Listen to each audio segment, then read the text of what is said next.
SP न्यूजमध्ये आपले स्वागत आहे. मी संतोष पाटील. आज आपण राज्य सरकारने नुकतीच जाहीर केलेल्या कर्जमाफी योजनेची माहिती जाणून घेऊया. ही योजना कमी आणि अटी शर्ती कशा ज्यादा आहेत याची आपण माहिती याद्वारे घेऊया. योजनेचे नाव आहे पुण्यश्लोक अहिल्यादेवी होळकर शेतकरी कर्जमुक्ती योजना 2026. सरकारने आज 2 जून रोजी या योजनेला मंजुरी दिली. मात्र ही योजना सर्वच शेतकऱ्यांसाठी नाही आहे. यामध्ये अनेक अटी आणि शर्ती आहेत. म्हणून आज आपण संपूर्ण माहिती अगदी सोप्या भाषेत समजून घेण्याचा प्रयत्न करूया. या योजनेचा कोणाला लाभ मिळणार?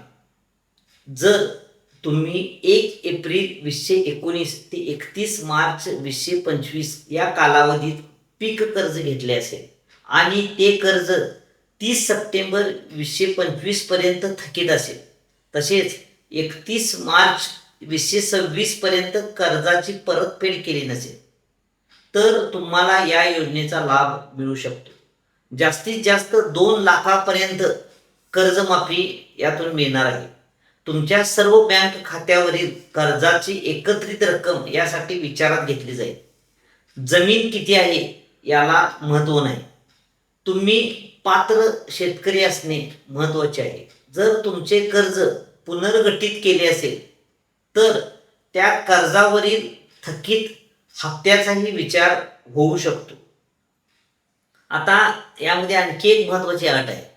जर तुम्ही 2019च्या महात्मा ज्योतिराव फुले कर्जमुक्ती योजनेचा लाभ घेतला असेल तर काही प्रकरणांमध्ये फक्त 50,000 रुपयांपर्यंतच परतफेड किंवा त्याचा लाभ मिळणार आहे. आता प्रश्न आहे, कर्ज 2 लाखांपेक्षा जास्त असेल तर काय? तर आधी शेतकऱ्यांना 2 लाखांपेक्षा जास्त रक्कम भरावी लागेल. त्यानंतरच 2 लाख रुपयेपर्यंतच्या कर्जमाफीचा लाभ मिळणार आहे. ही अतिरिक्त रक्कम 31 मार्च 2027 पर्यंत भरता येईल. आता नियमित कर्ज फेडणाऱ्या शेतकऱ्यांसाठी सरकारने एक आनंदाची बातमी दिली. सरकारने प्रोत्साहनपर लाभ योजना जाहीर केली आहे.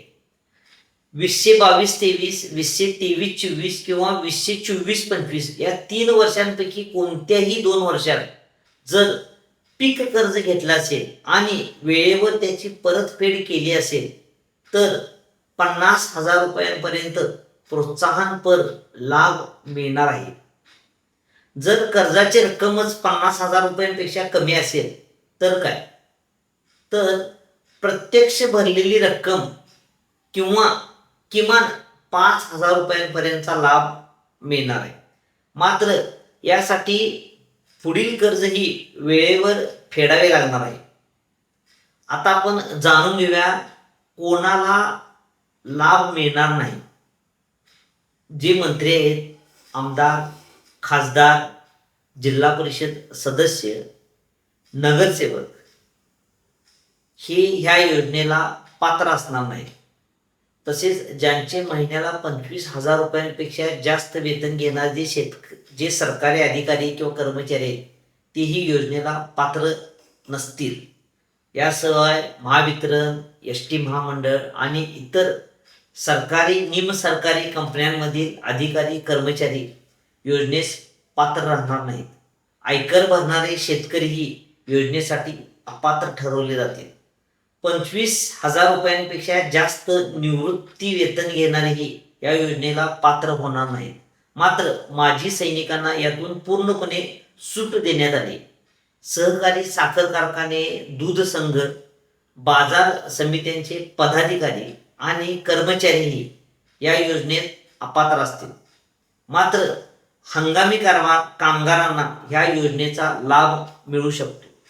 या योजनेसाठी अर्ज भरण्यासाठी पूर्णपणे ऑनलाईन पद्धत स्वीकारली जाणार आहे. यासाठी स्वतंत्र पोर्टलही तयार केले जात आहे. पोर्टल सुरू झाल्यानंतर शेतकऱ्यांना अर्ज करता येईल. यासाठी शेतकऱ्यांनी त्यांच्या बँकेशी किंवा सोसायटीशी संपर्क साधावा. जवळच्या आपलं सरकार सेवा केंद्रातही चौकशी करावी.